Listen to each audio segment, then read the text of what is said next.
Howdy folks, it's Meandering Mike in the man cave of madness. It is after midnight. And we are doing another Aspects of Addiction video. Now, as you can see here, we have atlases. Now, so we'd previously done maps, or collection of maps, or collection of books, and now we got book maps, map books, atlases, atlases. All right. So yeah, I've got a lot, and I'm gonna start looking over here at this pile. First thing I want to talk about is things that are not included right now in this video. I have a lot of, not a ton, of fantasy or role-playing atlases, things from like the Art of Middle Earth, Dragon Riders of Pern, various Dungeons and Dragons settings like Forgotten Realms, Greyhawk, Dragonlance, etc. Different role-playing games, different things. Those aren't included. So set that aside. Something else that I don't have here is this series here, Cultural Atlas of the World, this particular version. This is a 23-volume set. The other 22 are in a box or two somewhere else. These are really good atlases, a lot of maps and information about the social and cultural aspects, not focusing mostly on geographic and historical, but cultural aspects. So I'm not going to cover those, but these are a very good series indeed. Take a look at those. Maybe sometime I'll do a video on those. Okay. So here we have our more generic atlases of world history, etc. Now I have more than this here. Somewhere I have, a Rand McNally and a National Geographic atlas somewhere. Not sure where they are, but you can get, relative. This is Oxford. This comes in hardback or paperback. As atlases go, it's pretty typical, certain, world capital cities, maps, detailed topographic style maps and such. I'm not sure this one has political maps, but a fairly large index, which, you want to look up particular locations, you can find it here. So this is a good general type atlas. This gets into a little more. Haywood, John Haywood is a famous atlas and geographer, cartographer. He's got a number of different. This is another good general atlas of world history. I'm not going to look at all these in much detail, but you've got detailed maps of, the movement of people at different times. This is medieval Europe, 1000 to 1500, different periods of history, rise of the Carolingian Empire,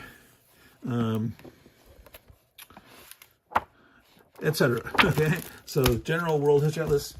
Here's another one, HarperCollins. So this would go, along with the Rand McNally's and the National Geographic, a big general atlas.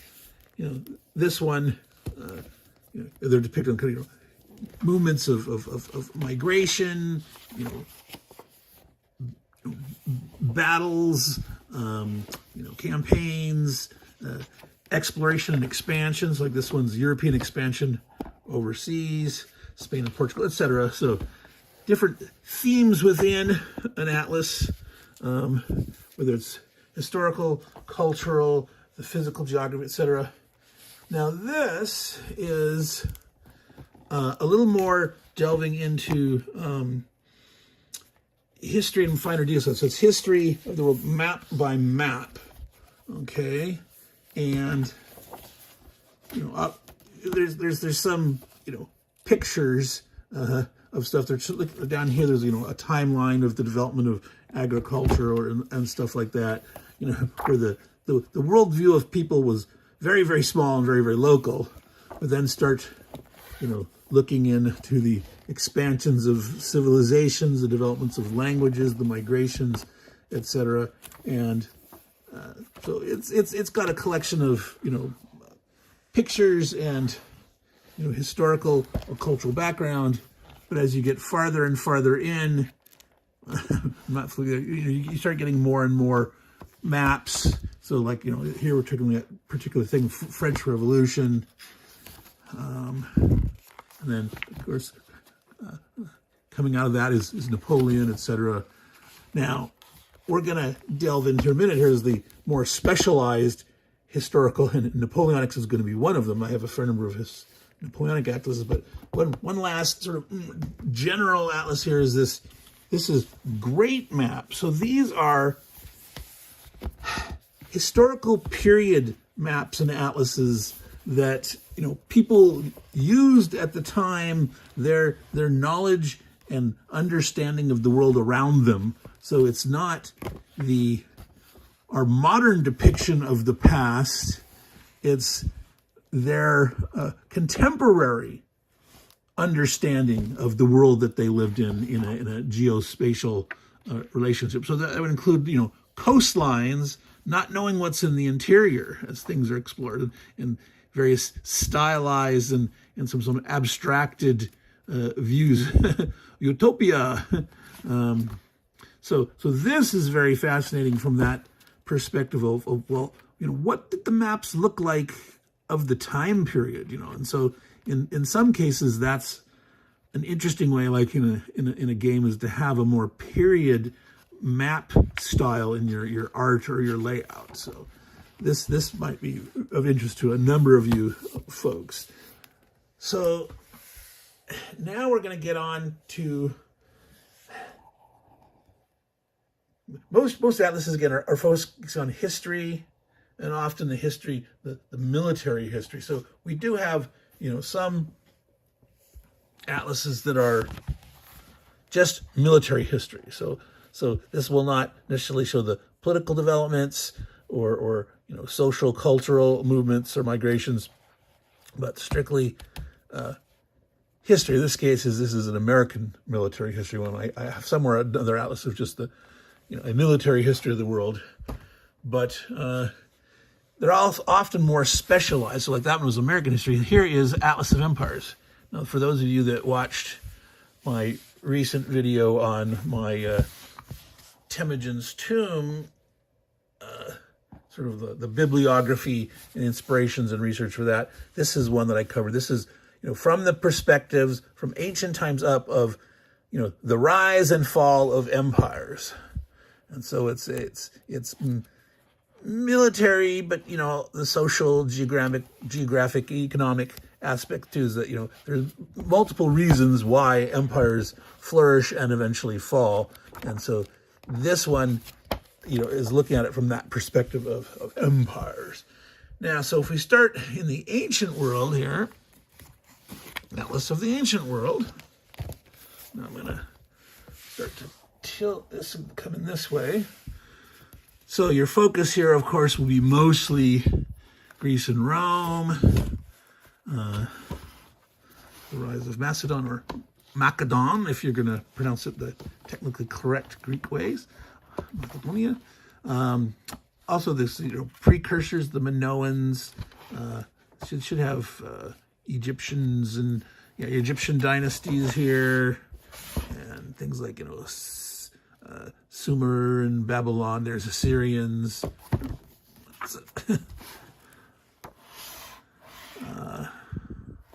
The very first cities, obviously Urartu, etc. So this focuses on the ancient world. I have another one somewhere. I think that's just Greek and Roman atlas. But moving forward to the medieval world, I'm going to pull these forward.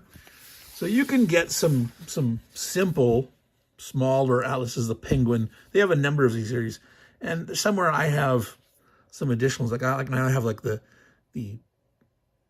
Penguin Atlas of the Viking World, and I wasn't able to find that one right now, but they have a number of these more specific ones. So Historical Atlas of the Medieval World. So this looks like a pretty small title, but it's relatively dense, and it's actually like 144 pages there. So this packs quite a punch for a small book. A lot more text than you'd expect. You know, there's plenty of maps, but there's quite a lot of explanatory material, background material, etc. So this would be a nice exploration of the geography and developments from a geospatial perspective in the medieval world. And then another one, Historical Atlas of the Medieval World. This is specifically 600 to 1400. They've delineated their scope of what they're calling the medieval world. Some people would start a little later. Some people would go a little bit earlier. There's a whole question of, when's the transition of late antiquity into the early Middle Ages or not? How late do you go? Where do you cut off? Discovery of the discovery of the New World, or do you 1453? Do you go at the fall of Constantinople or whatnot? But so that this has a specific time frame that it looks at here. Now, not seeing any maps here, are we? Where are the maps? Okay, there we go. So the last tab, again, that's like index and other organizational stuff. So sometimes when you flip from the back, you're going to have more appendices and index type material. And I always love having these ones that show the development of the various tribes, khanates, empires. I mean, they're showing some of these tribes or groups here, but like at the time of the Magyars coming in, and the area that they moved there, the Khazar Khanate, and you got the Pechenegs and the Cumans, and people are moving around at different times, and they're all, they're shuffling themselves. So like here's the Magyars here at this time, but for a long time they were part of the Khazar Khanate, and they had to cooperate there because they felt they were a little too overmatched, but eventually they broke off. For a while they were acting as like mercenaries of the Khazar Khanate and working for and attacking various other kingdoms and tribes and khanates in the area. So I'm dwelling a little too much into that one there, but and another Atlas of the Medieval World. This one's a little more thick and substantial. Now, interestingly here, music in the Middle Ages. So that's sometimes a sort of a social cultural phenomenon, showing the origins of music and musical development. So that's always interesting when you can get some aspects that you haven't seen before. It's not all just, the spread of language, the spread of ethnicity, certain trading routes or, warfare, etc. To get something interesting and they're like, music or something. So that's always nice to have that. So again, another atlas, medieval world. All right. Now, sometimes they get very specific here. This is specifically the Carpathian Rus. Okay, the term Rus, the sort of root of Russian. There's a little bit of debate of its origin, and some people say that came from the locals' description of the Viking tactics that they used. Ruses to be able to attack or to penetrate, to get into the walls. So there's a classic one. The Rus, the Vikings, were kicking around. I guess some say it was a skull or something that was wrapped in cloth, like basically playing the equivalent of football, soccer. And the villagers, it was a town or village that had a wall. Well, they wanted to come out and play. They actually went out and started playing with the guys, and then suddenly, the Vikings turned them and they charged the gate and they got inside. So that was a ruse to get in. And so some people say that's the origin of the Rus. Of course, then there's the Kievan Rus, and it expanded from there as, you have the kingdom of Muscovy and that, and so the whole what's Rus, what's Russian, where does that come from, and what was the founding or starting aspects, and there's a lot of debate on there. But the Carpathian is meandering. So these are the people that settled in and along the Carpathian Mountains of a certain Slavic origin, and so this book this is published by a society. Let's see, what is it called?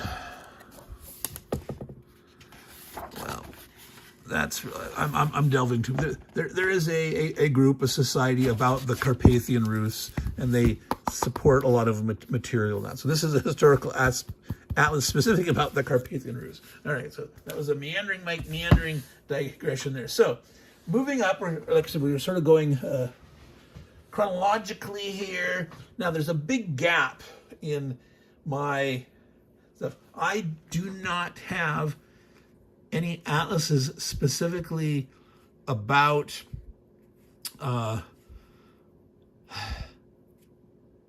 like the American Revolution, the American Revolutionary War. I do have a number of books that cover it with maps, but I have no specific atlas on the American Revolutionary War. So bopping ahead, we bop to Napoleonic times. All right. Now, this is it's hard for us to call this a atlas. This is a folder, a folio, that has a whole bunch of maps. All right. So these are, these all fold out. I'm having a problem there with that. They're all sort of currently nested in each other. So it's not a book, but these are very nice period maps. These are probably created, within the, 20 to 50 years after the Napoleonic Wars. And they have these numbering system on here, like 79, it goes up to like 91. I don't know if there was some other book or large atlas that these were a part of. I don't know. There's no explanatory material in this at all, and there's no publisher information on this thing here, other than saying Haas Press, Raleigh, North Carolina. There's no date, no nothing else on there. So this is just an interesting little find, but nice maps. Now, again, more specific Napoleonic atlases. This one here, Atlas to Jomini's Life of Napoleon. Now, Jomini was a contemporary of Napoleon, and he wrote a Art of War, Jomini's Art of War, just like von Clausewitz has his Art of War. So, when you say Art of War, I mean, you could be talking about Sun Tzu, you could be talking about Clausewitz, you could be talking about Jomini. But the Jomini also wrote The Life of Napoleon, which is like a 4-volume set. And this is the atlas that goes to that. And you might say, oh, look, there's these numbers. It's not the same as what's in this. This is not keyed to this. The map styles are a little bit similar, but different. But yeah, tons and tons of maps here. And so just looking over and finding the map that you want and going through those, you could, find what you need. But as a concomitant, going along with the life of Napoleon, this could be incidental to following along, the descriptions of the battles. Another historical atlas of the Napoleonic era. Classic piece of art there, put in the middle. Now, I don't like this style as much at all. This looks like this modern topographical, which in some ways it's nice. You say, what were they facing, in the physical geography in certain areas. And I wouldn't mind that going along with the more period looking stuff. I have a problem with many of the time these colors are too dark. And it becomes harder and harder to sometimes see the symbols on some of them. They get lost, or the little town names that are in black inside the dark gray or this dark brown. And so publishers out there, if you're listening to this, which I doubt anyone will, but you never know, don't do this. You know, think a little carefuler about your contrast and your readability. This is bad. This is way too deep, saturated color that makes it hard to read. Get those colors a little more muted and make it so that there's a better contrast, easier to read. And this, now this is a classic one. This is put out by United States Military Academy West Point. Okay, and this is the old format. I picked this one up. This is the combined. It's a history and atlas. Okay, there's things. So there's the textual material and the atlas, and they're all combined. And it's side bound, but there's all these great maps and all these great explanations. Okay, so it's very similar style to some of the other ones there with the symbols and the areas of deployment and the movement, etc. Okay, now that's a drier sheet in there because this had a little bit of a musty smell when I first got it. These West Point things, they have separated these. You can get them on. So here is the West Point Atlas. And the advantage of this, they've gone to a spiral bound on the inside. So it's protected on the outside here. It's got a typical soft cover type flap, but it's got the spiral type bound. It's the double part, which is better than a single strand spiral bound. And so you flip them from the top, and these are just the maps. There's nothing on the back, all right? You're not able to see that as well here, so I'm not holding it up as well.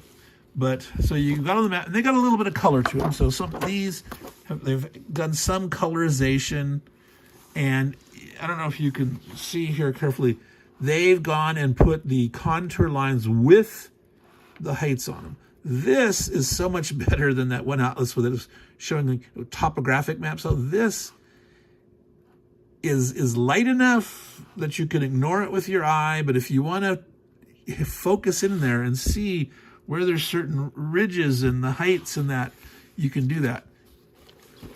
And I think you can get the historical parts in a separate, which is a more traditionally bound thing. So you can get the history, the West Point history of Napoleon, and the maps separately, depending on your need. Now, I'm going to jump ahead here because I also have these two ones from World War II. So there's the European and Mediterranean theaters and the Asia and Pacific theaters. I don't have the textual material for these, whereas for this Napoleon one, I had this, combined one, so I didn't feel the need to get the history there. So now I said I jumped ahead a little bit because I do have some stuff before World War II. So next we're going to go to the American Civil War. All right. So now we're getting to the point where we're getting a little more specific, little shorter time frames, and sometimes we just got a particular battle. So like, I have a lot of Osprey books on particular commands, campaigns that have a lot of maps. Those aren't atlases. Those are historical analysis of the campaigns with maps in them. But this Gettysburg, the story of the battle with maps. This actually has a map. Let's see here on every facing and or both pages potentially. So at least one on every side here, sometimes on both sides. So there are, so many maps plus this. This is truly an atlas. All right. So even though this doesn't say it's an atlas, this is an atlas. Okay.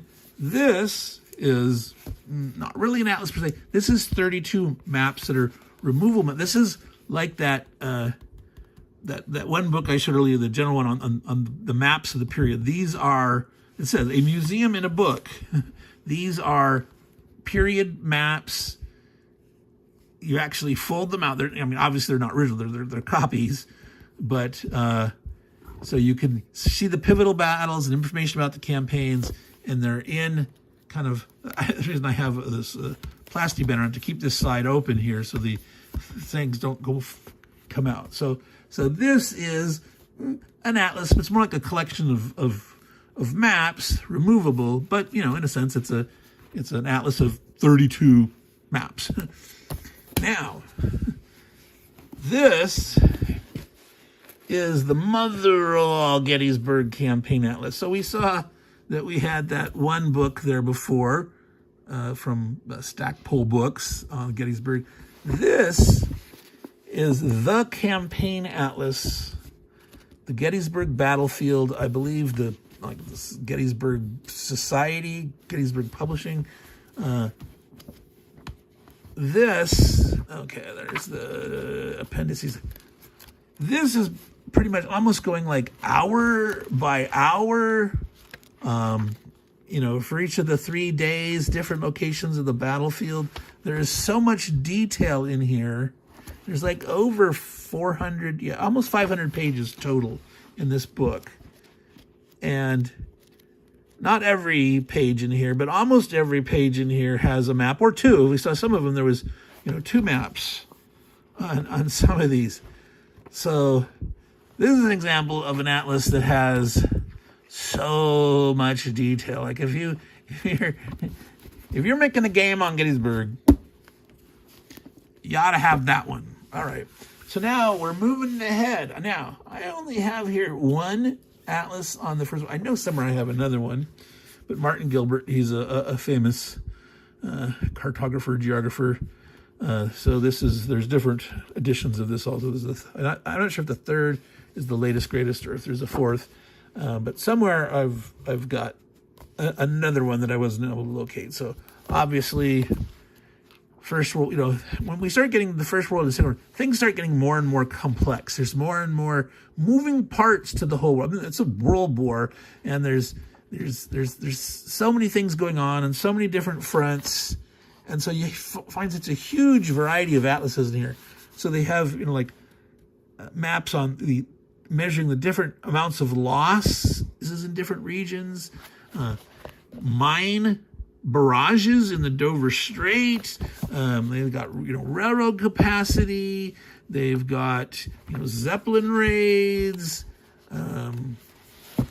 Churchill operating in Flanders. Just so many different things that start. You dig in more. So once you see, definitely First World War and up, the amount of stuff that can be covered, on a world war, a global conflict, the kind of different things that covered it gets, very valuable, very interesting, a lot of huge variety. So over here, this last stack, and I'm going to need to carefully try to create some room here. Of course, the map, there we go. I'm going. So here's a sort of a simple historical World War II.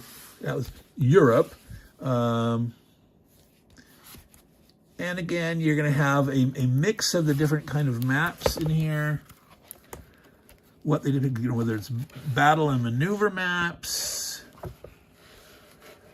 explanation of tactics, and typical gooseberry, which is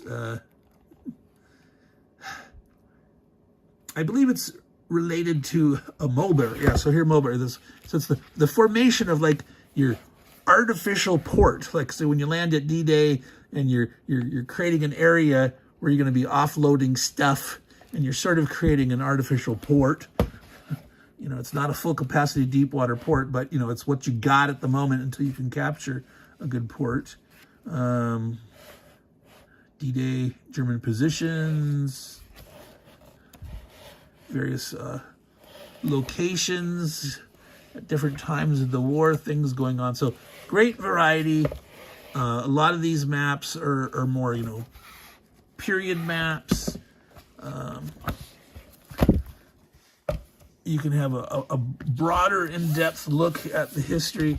So this is Second World War in 100 maps. Jeremy Black, he has written a lot about Napoleonics, about weapons like infantry and cavalry tactics and systems, and 17th century and 18th century, and he's written, later stuff like Second World War, etc.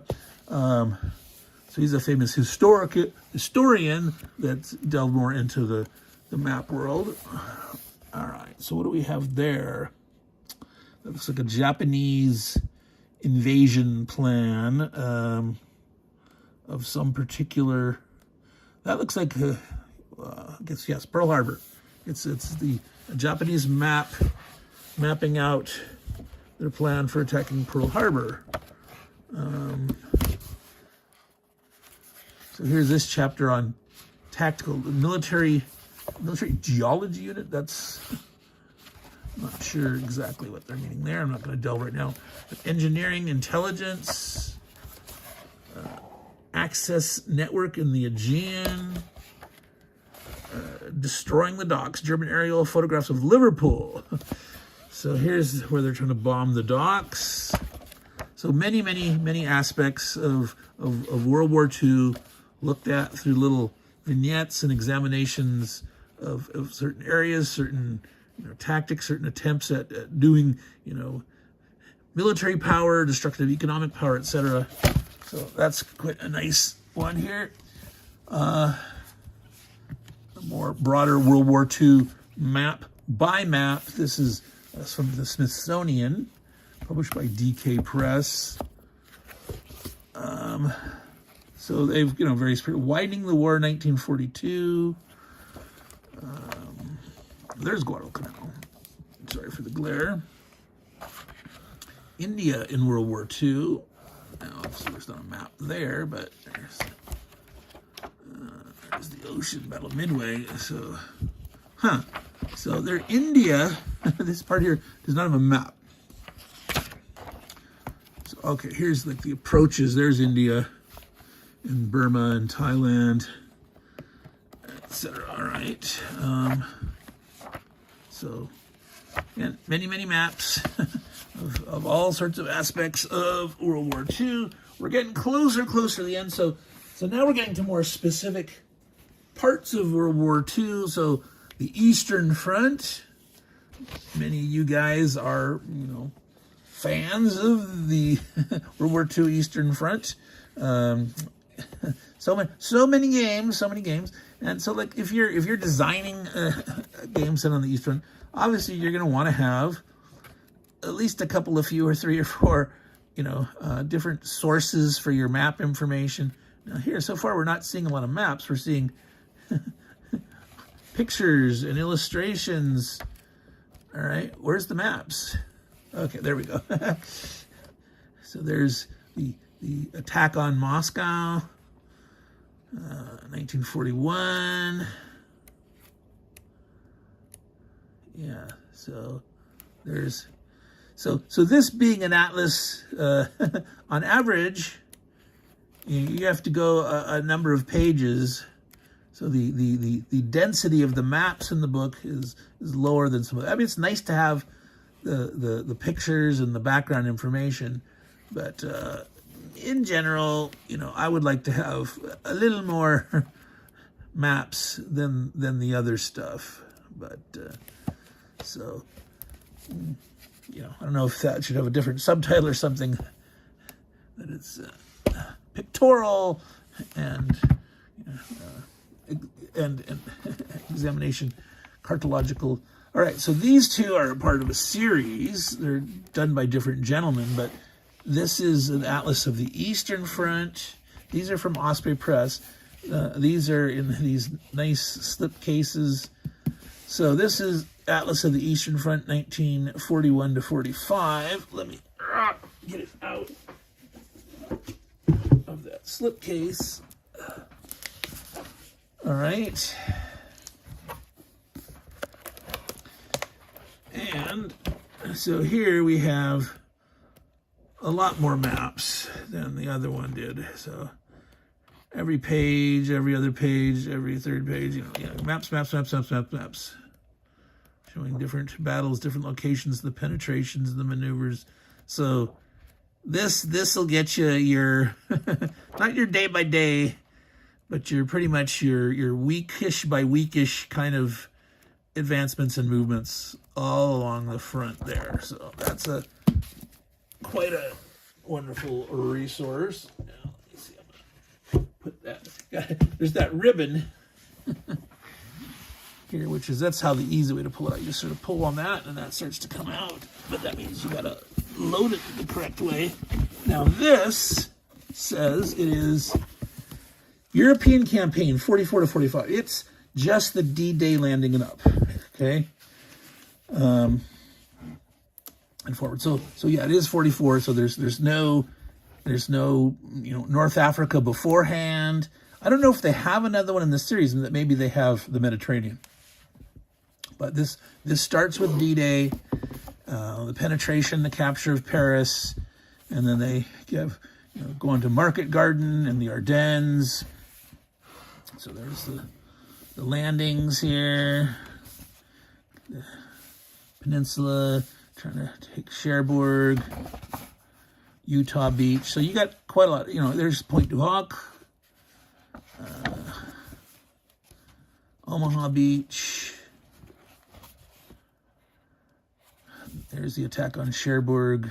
That's later June, etc. So going through. So eventually we get to Market Garden, the plan, the German disposition, the various bridges. Eventually they get to, Aachen and other places hitting the West Wall, and eventually they have, Battle of the Bulge, and there's the Schuldt campaign, which is before that. But then, penetrating into the Ruhr and the Ruhr and all that stuff. So you got 44 to 45 on the West Front. So there you go, folks. That is Meandering Mike's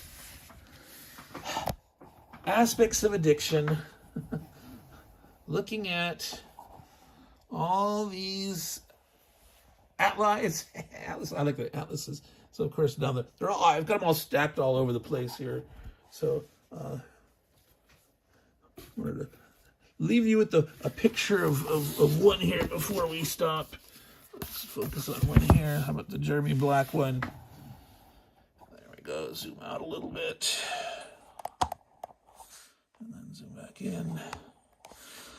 So, this has been another look at my obsessive acquisition disorder. I want to make because all these atlases are useful for your understanding of games and history and geography and for designing games and all that stuff. Do I need this many atlases? No. Do I want and appreciate all these atlases? Yeah, I sure do.